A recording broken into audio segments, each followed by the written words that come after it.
નજર કરીશું વાત વરસાદની। તાપી જિલ્લામાં કમોસમી વરસાદે લોકોની મુશ્કેલીમાં વધારો કર્યો છે। નીઝર અને કુકરમુંડા તાલુકામાં ધોધમાર કમોસમી વરસાદ વરસ્યો। નીઝર, વેલઠા અને ફુલવાડી, બાલટા સહિતના ગામોમાં વરસાદ વરસ્યો। ફરી કમોસમી વરસાદના કારણે ધરતીપુત્રોની ચિંતામાં વધારો થયો છે, તો ખેડૂતોના ખેતરમાં ઉભા પાકને નુકસાન થવાની મોટી શક્યતાઓ પણ વ્યક્ત કરાઈ રહી છે। ત્યારે અનેક ગામમાં માવઠાથી મુસીબત અને ફરી કમોસમી વરસાદના કારણે ધરતીપુત્રોની ચિંતામાં વધારો।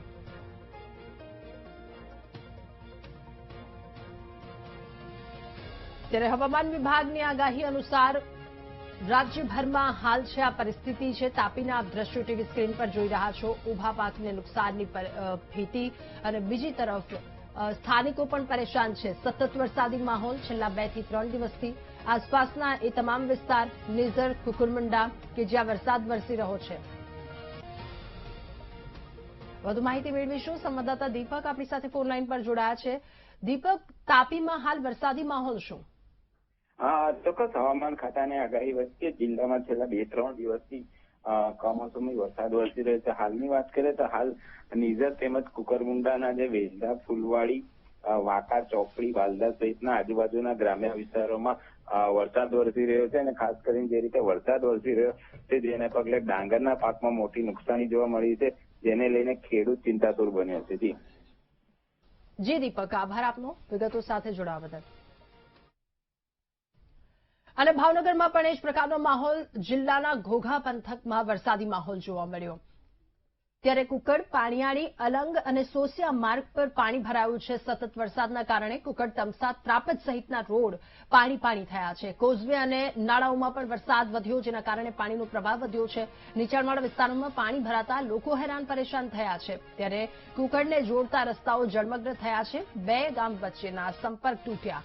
ભાવનગરનો આ વરસાદી માહોલ સતત 2 થી 3 દિવસથી આ પરિસ્થિતિ છે। વરસાદ વરસી રહ્યો છે, રસ્તાઓ હાલ બંધ હાલતમાં છે। સ્થાનિકો, મુસાફરો સૌ કોઈ પરેશાનીમાં મુકાયા।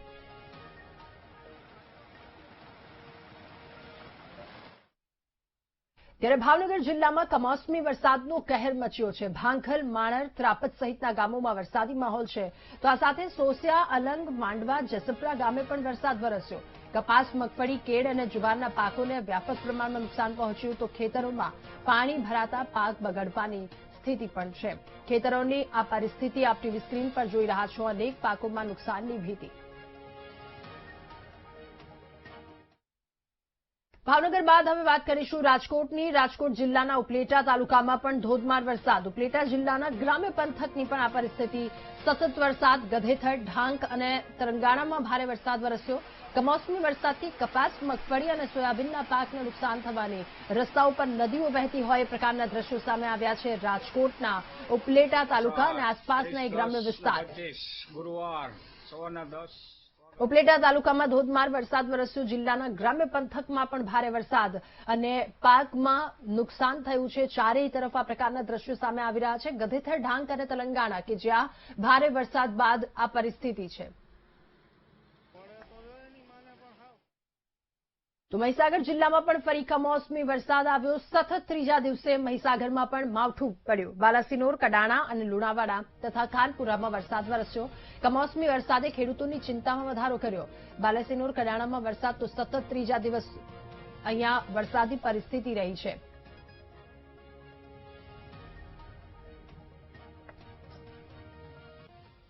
અને સાબરકાંઠા જિલ્લામાં ફરી એકવાર કમોસમી વરસાદ શરૂ થયો।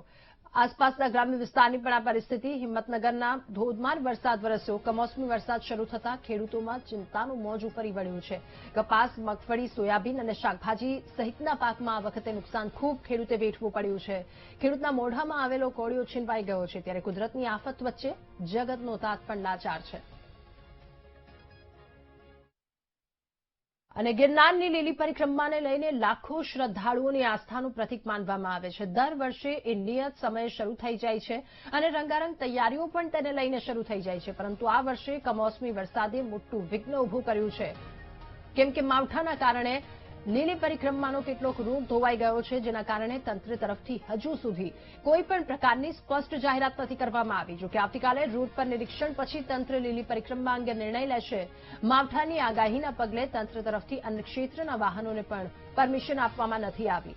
દર વર્ષે પરિક્રમાના 3 દિવસ પહેલા અન્ન ક્ષેત્ર તરફથી તૈયારીઓ કરી લેવામાં આવે છે, પરંતુ આ વખતે સ્થિતિ બિલકુલ અલગ છે. લાખો શ્રદ્ધાળુઓની એક આસ્થાનું કેન્દ્ર છે ગિરનાર એટલે, અને એની અંદર દર વર્ષે 10 થી 15 લાખ યાત્રાળુઓ યાત્રા કરવા આવતા હોય છે, ભવનું ભાથું બાંધવા આવતા હોય છે. આ વર્ષે પોઝિશન એવી થઈ છે કે હજી આજની તારીખની અંદર અમને એન્ટ્રી નથી આપી, નહીંતર અમે 2 દિવસ અગાઉ અમને તંત્ર એન્ટ્રી દર વખતે આપી જ દઈએ છે. પણ આજે વખતે વરસાદની પોઝિશન અને પરિસ્થિતિને લઈને અમને હજી મંજૂરી નથી આપી અંદર જવાની. આપ જોઈ શકો છો અમારી તમામ જાતની તૈયારી થઈ ગઈ છે. એમાં અનાજ, કરિયાણું, શાકભાજી, અમારા સ્વયંસેવકો, ટોટલ મેમ્બરો અમારા રાજકોટથી અહીંયા ભવનાથની અંદર અત્યારે આવી ગયા છે બધા. અને અમારી આપ જોશો પૂરજોશમાં બધી તૈયારી ચાલુ છે કે ભાઈ તંત્ર અમને ક્યારે મંજૂરી આપે અને અમે ગાડીઓ અમારી અંદર જવા દઈએ. સૌરાષ્ટ્રમાં કમોસમી વરસાદને લઈ ખેડૂતનો તાત હાલ મુશ્કેલીમાં મુકાયો છે. ત્યારે એક તરફ ગિરનારની લીલી પરિક્રમા જે યોજાવાની છે તેને લઈ પણ હાલ વહીવટી તંત્ર પણ મુશ્કેલીમાં મુકાયું છે, કેમ કે વહીવટી તંત્ર દ્વારા પૂરજોશમાં તૈયારીઓ કરવામાં આવી હતી. તૈયારીઓને આખરી ઓપ આપવામાં આવ્યો હતો. ત્યારે આ બાદ આ જે કમોસમી વરસાદ વરસ્યો છે તેને લઈ તે પરિક્રમા જે રૂટ જે છે 36 કિલોમીટરના, ત્યાં અનેક વિસ્તારોમાં આ કાદવ કીચડ જોવા મળી રહ્યા છે, કેમ કે આ વરસાદ વરસવાને લઈ રસ્તાઓ બિસ્માર હાલતમાં થયા છે. ત્યારે વહીવટી તંત્ર દ્વારા ગઈકાલે પ્રેસ કોન્ફરન્સ યોજવામાં આવી હતી. ત્યારે તેમાં પણ જણાવવામાં આવ્યું હતું કે જે રસ્તાઓ છે તે બિસ્માર હાલતમાં થયા છે. ત્યારે અન્નક્ષેત્રો જે લોકો આવતા હોય છે, અન્નક્ષેત્ર ધારકો જે હોય છે તેને પણ મનાઈ કરવામાં આવી છે. અને આવનારી જે 31 તારીખના રોજ જે સૂચના આપવામાં આવે તે બાદ વહીવટી તંત્ર દ્વારા જે રૂટ નિરીક્ષણ કરવામાં આવશે, અને જે રૂટ નિરીક્ષણ કર્યા બાદ જ આખરી જે નિર્ણય કરવામાં આવશે. ત્યારે હાલ જે અન્નક્ષેત્ર ધારકો પણ મુશ્કેલીમાં મુકાયા છે અને હાલ તેઓ પણ ચિંતિત જોવા મળી રહ્યા છે.